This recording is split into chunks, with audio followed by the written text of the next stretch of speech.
evening. Welcome to the Public Safety Building Committee meeting. This meeting is being recorded for cablecast and YouTube presentation by Area 58 Community Access Media. The video of this meeting is not to be considered an official public record. All right. What's in that cup? Water, sir. Okay. Not pizza. Did anyone have a chance, or everyone have a chance to look at the minutes from 10:3? Yes. And did anybody see minutes from 10:10? That's the month we had the two meetings. 9/10, 10:10? 9? 10:10. last month. Yes, we had a meeting on 10:3, and then the following week, we had a meeting to decide on the driveway. Oh, I didn't even know that meeting existed.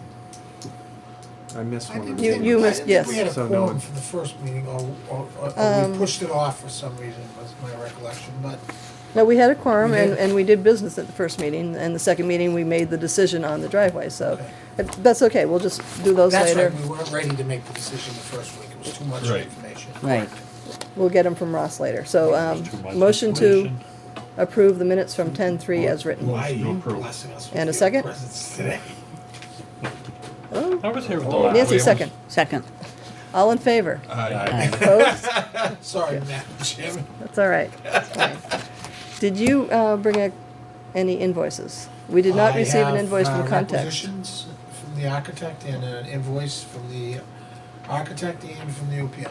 Okay, so why don't you go ahead and talk about those, and we also have an invoice from you. From who? You. Was it the same one I had? It's number 17. Yeah, same one. Okay. Alright, so, just the standard invoices. P3 has approved them. P3 has approved both. Okay. All right. We have P3 invoice for $5,000, number 17. Motion to approve, Motion to approve? and a second. Second. All in favor? Aye. Opposed? Okay. Motion from Context for $9,375, invoice number 20. Motion to approve the invoice, Motion to approve? and a second. Second. All in favor? Aye. Opposed? Good. From APC, we have $263,072.77, signed off by Context and by P3. What's that 77 What cents is it? for? What is that for? Motion to approve? What is it for? What is it for? That's a monthly requisition for work completed. Okay, Okay. I just, Motion to approve. It's not like, a regular bill where you just send in a bill, it's all, you ought to read it, it's kinda interesting, it's a little percentage of this, a little percentage of that. okay. And a second on paying this? I'll second. All in favor? Aye. Opposed? Nope, we're done. Good. Here comes Harry. Here comes Harry. Good. Motion to adjourn. Okay, Would that's, you like to ask Mr. P3 about the insulation? There Oh. insulation inside, like in the inside walls? No. So was I right? I don't believe so, I believe the installation's on the outside of the building, Outsolation. right? Huh? There's no insulation inside the cavity. And that's only R19? It's not, it's the assembly of the building that you get the insulated value, not the individual pieces. So, Is there anything in the ceiling? Was that the We're roof? gonna have to get you a heavy coat. I'm used to that already, so. what's the concern?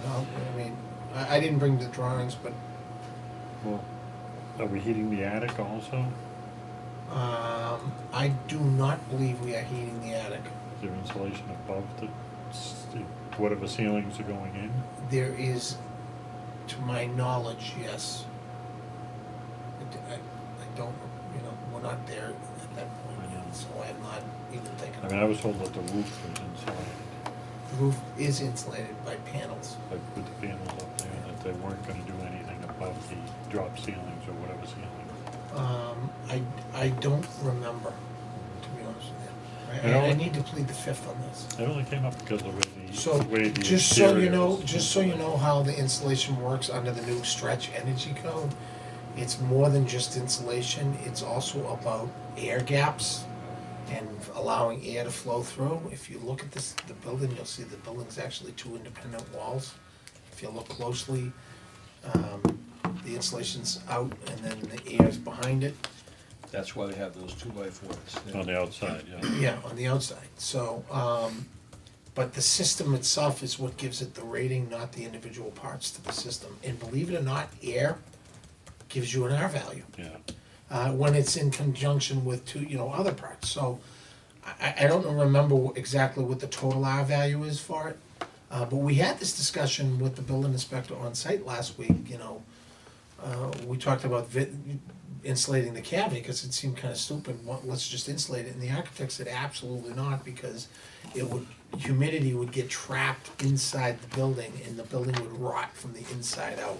And the purpose of insulating on the outsides of the building now is that, think of it like when you get a cold ice water in a hot humid day, you get the humidity that Condensation. condensates on the cup. The same thing happens inside the building, and that's why they're insulating it different now. Would you agree with that, Mr. Inspector? absolutely. Thank you. What he said.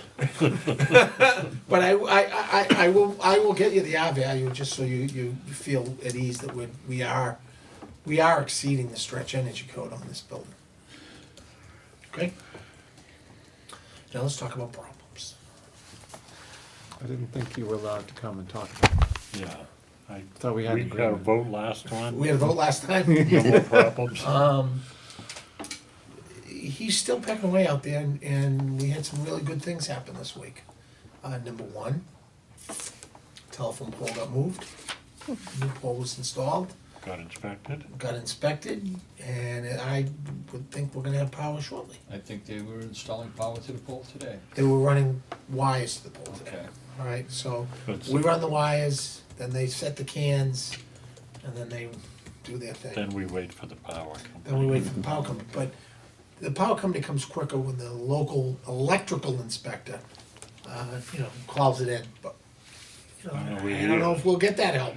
Hey, you know what I got today? The wiring permit for the building. Great, Yeah, today that's excellent. it came. So, We did look for it, and I said, "Is there a permit been filed?" And she said, "No." And the this is electrician a- apologized up and down 10 times to Kathleen, saying, "No, I'm sorry, we forgot all about it." I'd like to say that's never happened on any of my jobs before, but it happens on like All the time. all the time, especially with plumbers. Plumbers are notorious. So, he's pecking away at it. His granite for the driveway's coming next week.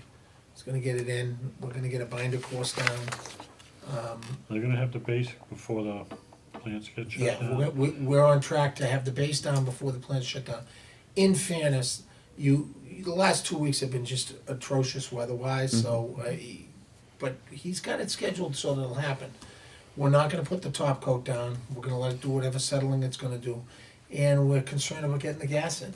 Yeah, We may have to that- just dig out, we might have to saw cut the new binder and put the gas in, so it really doesn't make any sense to put the top coat on anyway. We can fill that easily when we go to do the top coat. But the gas company is like way behind on everything, because of, The explosions in the other towns. because the other towns that were lit up, so to speak. Okay.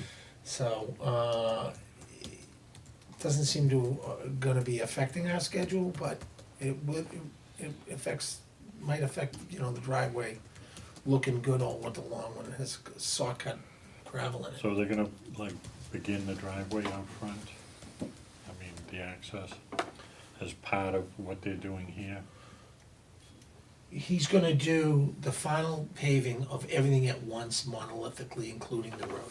Yeah. He's gonna do all the binder for the project now, and then he's gonna do the top coat in the spring. So, yeah, We are looking into, I mean, the other access that's gonna be put in. That's what I'm talking about, the Yeah. driveway. Both, the But he doesn't- parking lot and Yeah. both the existing Yeah, and the from the add-on. corner all the way down around into to the street, Yeah. going past the station.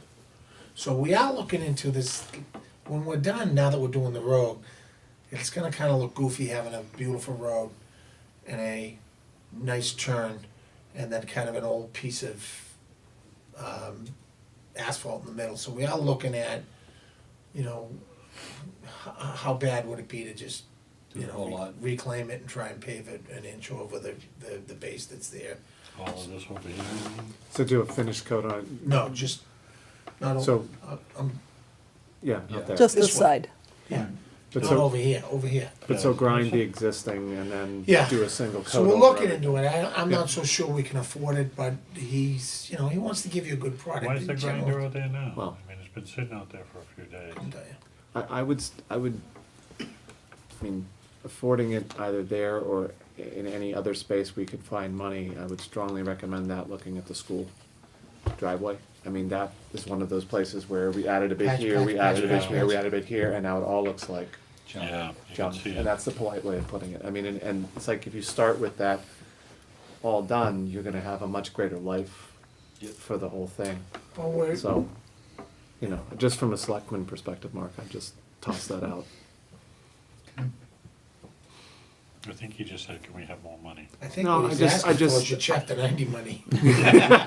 No, what I'm just saying is that I think it is an important piece. Granted, if we can't do it, we can't do it. But you know, Well, we see lots of issues with that. He's looking at he's looking at it two ways. He's looking at it might actually be cost the same for him to do it Right. because he doesn't have to do a lot of handwork.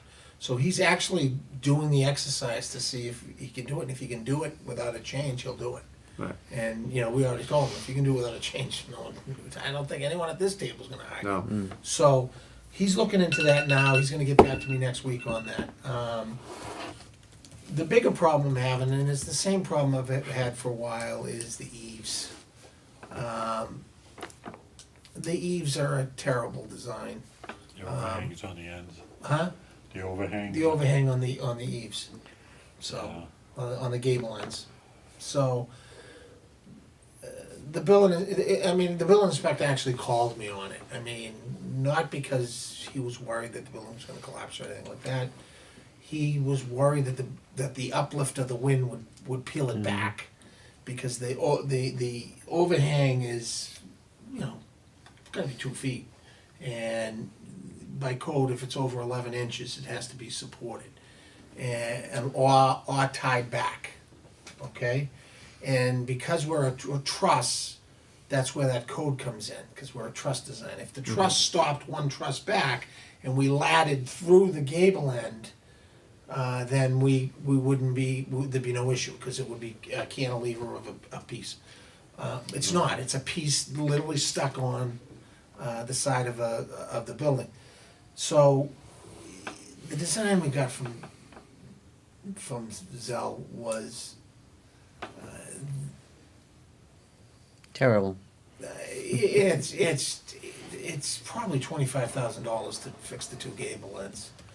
I mean, that's it's bolting, you know, putting LVLs on the inside, bolting galvanized angles on the outside, you know, through bolting everything. It's just it's not the way to do it. It needs brackets. It needs brackets. Is what Needs it to be needs. braced underneath. It needs brackets.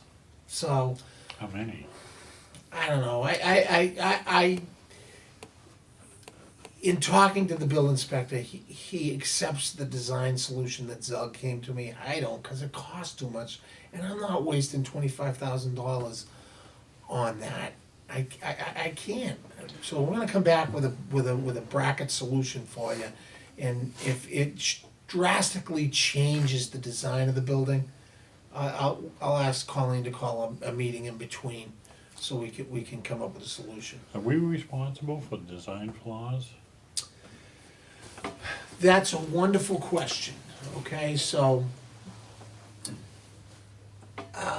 the standard answer is that we use, and if the errors and omissions exceed 7%, okay, then the architect's deemed negligible and you can go after the architect.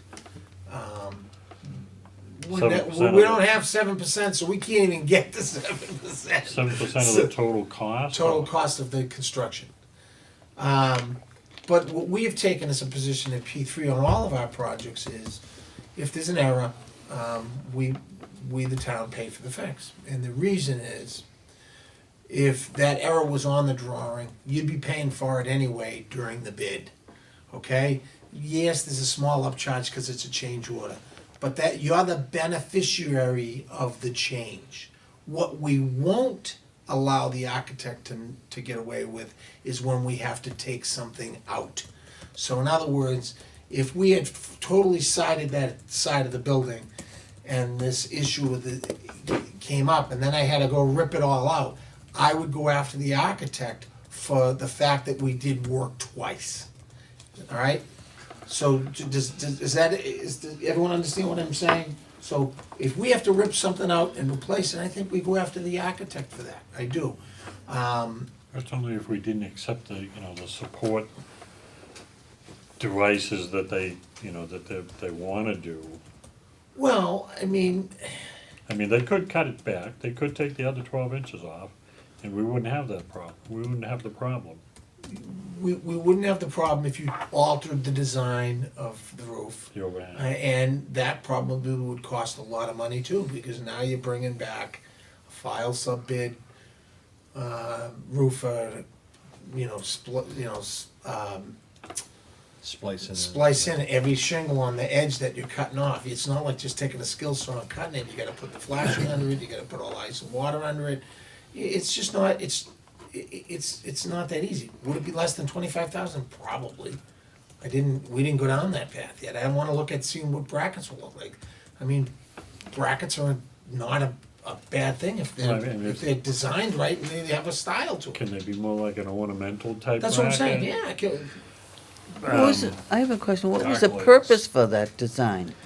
Did it have a purpose for being extended? all Looking good? Yeah, No, yeah, I think the architect. just cosmetic. In Is that it? good intent, when we cut back a lot of the detail, tried to make the building not be so plain. And this was one of the features to make it not so plain.